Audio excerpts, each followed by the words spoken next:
I'm Sandra Brooke. I'm from the Reefs Conservation Institute, and a small probability that you've never heard of us. We're a small NGO based on the other side of the bridge, and our niche in the NGO world is to use sound science to drive policy.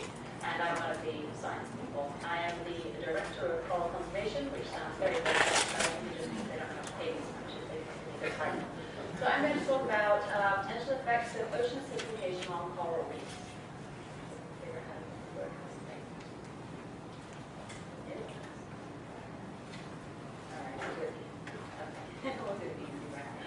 Alright, when people think of coral reefs, this is probably one of the images that comes to mind. Gin clear waters, lovely, thriving, healthy reefs, and lots of fish. This seems a little far removed from the Pacific Northwest, and indeed these kinds of reefs are. But today I'm going to talk about not only tropical, shallow coral reefs, but another kind of coral reef, the one that I've been working on, focusing on for the last decade or so, and that's deep water coral, and I'll talk about those in a little bit. So shallow reefs, well, they're in the Pacific zone, they're less than 300 feet generally.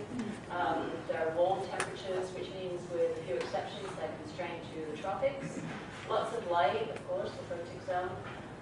Their growth is slow to moderate. Some species grow relatively quickly, others very, very slowly, but generally they don't grow too quickly.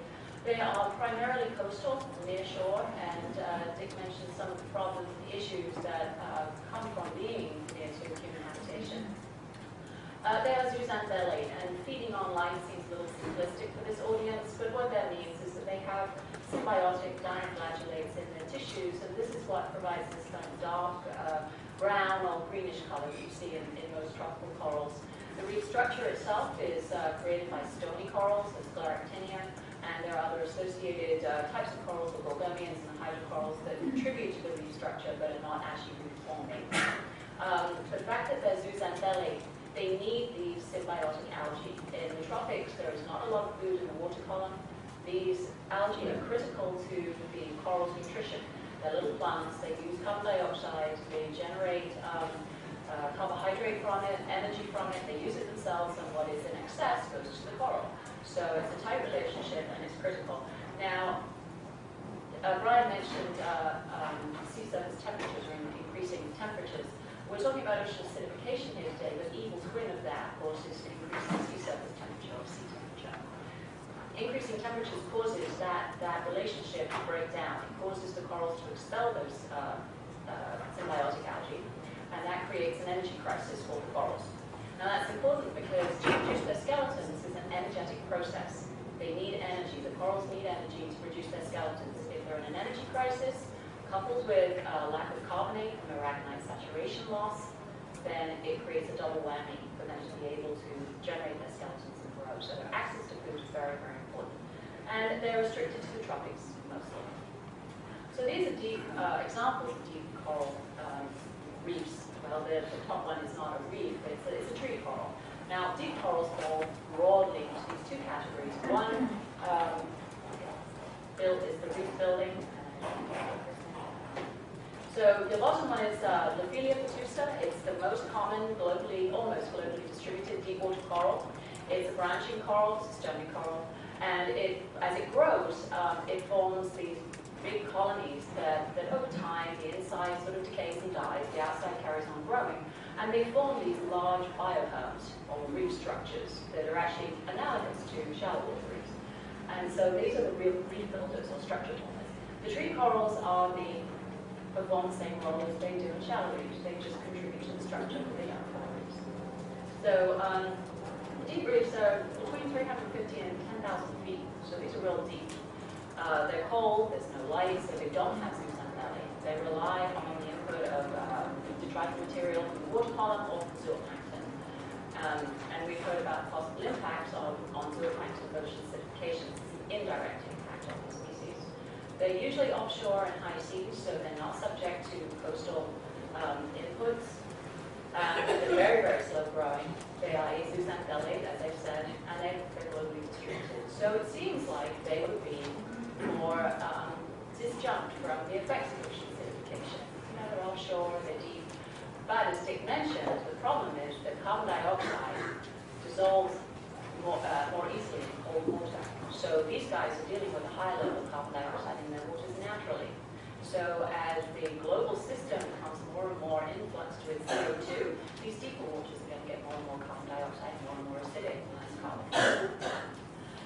This I just put in to remind me to tell you that some of the most diverse, beautiful, and abundant corals are right here off the Pacific Northwest. This is actually a picture of the coral gardens in Alaska off the Aleutian Islands. They're absolutely beautiful. The biodiversity is off the charts. We also have abundant and not structure forming gorgonians off the coast here in the Indian Coast National Marine Sanctuary. So we do have corals out here. We have them all the way along the shelf and slope down in California, and they provide habitat for commercial fishery species. So they are important to the Pacific Northwest. So this just reiterates what I was saying about the distribution. If you look at the red, that's where the warm water reefs are for the most part, and the cold water reefs are in the North Atlantic, in the northern hemisphere, and then in the southern hemisphere, primarily over by Australia. And this is, I just want to remind you of that. Now, if you look at this, it's kind of a bit noisy, but we've all had caffeine and sugar, so we should be able to grasp this. The middle section where all the blackness is, that's where all the shallow water corals are. Now, if you look at that color, it's mostly the green. If you go down to the color bar, it's between marginal and adequate. Now, this is a projection, but not too far into the future. 2040 is not too far away. This is what we think our shallow water corals are going to be dealing with in surface waters within the next 30 years or so. So it's still okay. You know, it's not optimal, but they're hanging in there. If you look at this, however, the projected for the 2100s, that's looking pretty grim. We're on the low to marginal end throughout the tropics. And this is where the corals are going to have a really hard time trying to keep up. Now, the corals can calcify under undersaturated conditions for a short period of time. Some species can. But in general, in a scenario like this, they're going to be in trouble. The reefs are going to be in severe trouble. So for deep corals, we're not so interested in the surface waters, of course, but this kind of fuzzy picture, I apologize, it's a little pixelated. It shows the aragonite saturation depth. Now, the take-home message of this is that the depth of the aragonite saturation horizon is the depth above which we're saturated. So we want a deep saturation horizon. That's a good thing. Now, the blue is 2,000 meters. So, meters or feet? Meters, right.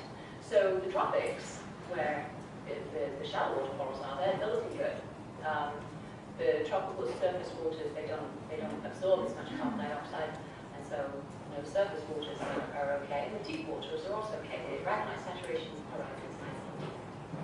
But where the deep water corals are, primarily the North Atlantic and over by Australia, you can see that the aragonite saturation horizon is getting shallower. It's relatively shallow. Again, this is projected 2020, which is only a decade from now. And the aragonite saturation horizon is going to be 100 meters. So that means that a lot of those deep corals are already on the edge of undersaturated water. So if we look forward to 2099, it's looking even worse. That saturation horizon is shoaling. It's getting shallower and shallower. So a lot of these deep corals are going to be in undersaturated conditions. And that means they're going to be fighting to try and make their calcium carbonate skeleton. So just to sort of reiterate what I've just been saying, the possible effects of ocean acidification on both shallow and deep coral communities is that they reduce their calcification rates. It's harder for them to calcify in a low carbonate situation. And by the way, a lot of the scleractinians are the ones that are reformers use aragonite to build their skeletons, which is one of the most soluble forms of calcium carbonate. Some of the other hydrocorals use calcite, but the stony corals use this relatively soluble form. Now, you've heard from the speakers earlier that biological systems have a lot of variability. Of course, that's true in coral reefs as well. It's highly biodiverse, and therefore lots of different species and have lots of different tolerances. So what ends up happening in any kind of situation like this is that the susceptible species drop out, and you end up with the weedier or the more tolerant ones, which, you've still got an ecosystem, but it doesn't have the resilience that a diverse ecosystem would have. So you get this change in community composition, and the effects of that really aren't well known. Changes to food supply to deep corals, the changes in zooplankton, the surface productivities, these all change things. Now, it might not necessarily be a bad thing in some cases. I worked down in the Gulf of Mexico, which is the thriving coral reefs there are right underneath the Mississippi outfall, the outfall from the Mississippi River. Tons and tons of organic material. So, sometimes maybe surface productivity might be a good thing for these ecosystems. But the thing is, we don't really understand how they work, so we can't really predict too well what will happen under different scenarios. So eventually, even the tough corals, even the ones that are resilient, as the carbonate ions get fewer and fewer and other changes happen, they won't be able to hang on. If you're using energy to produce calcium, you're not using it for growth and reproduction, which reduces the long-term viability of the ecosystem, and as I said, eventually they'll reach the point where they just can't compensate, and the ecosystem will die. And since corals are the foundation of the ecosystem, then everything else associated with it is going to suffer too. So we'll end up with the loss of global biodiversity. This is the story. So there is some good news. For now. All right, so tropical waters are not going to, they're going to be slower to become undersaturated. But as we know, tropical coral reefs have a lot of other stresses and problems. Some deep corals survive below that aragonite saturation horizon naturally. That's just where they live. If the animals get enough food, maybe they can compensate for this added stress of a deep calcification. Maybe they can adapt, use a different form of carbonate. We just don't know. There's work going on to investigate that, but we just don't know. And maybe we'll end up with the calcite users instead of the aragonite users dominating the ecosystem. So there's lots more bad news. We've already set this ocean acidification process in motion, so we have to face the consequences of it. We can't just stop it now, it will continue. Tropical reefs are also being hit by sea surface temperature, which is going to add to that stress. So they're going to get hit twice. So even though acidification is not as much of a problem, they're going to get hit with sea surface temperature issues, and that's going to put them under stress. There's always limits to the way to adaptation and resilience. Species will be lost, and even though nearly all these deep reefs are currently above that aragonite saturation horizon, as it shoals and becomes more shallow, they'll be in undersaturated waters. And the thing is that the live corals can compensate. They create internal chemical reactions that allow them to lay down calcium even in undersaturated waters or in low saturation states. However, the reef structure is composed of a lot of dead corals, and that has no protection whatsoever, and so it will dissolve. So you'll undermine the structure itself, even though the live corals might not survive. So what can we do? Well, stop burning fossil fuels. Of course, we all know this, and we all know how hard that's going to be to do.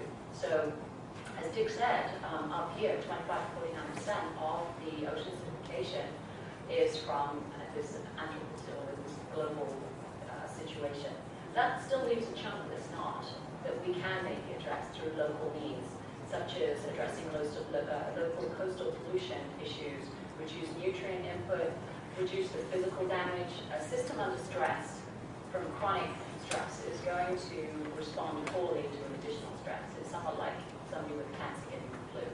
So what we can do is try and improve the health of our ecosystem, reduce the local sources so that they can have more resilience against this global phenomenon that is bearing down on us. Marine protected areas is one tool that we can use, as well as better coastal management to maintain the health of these systems so that they can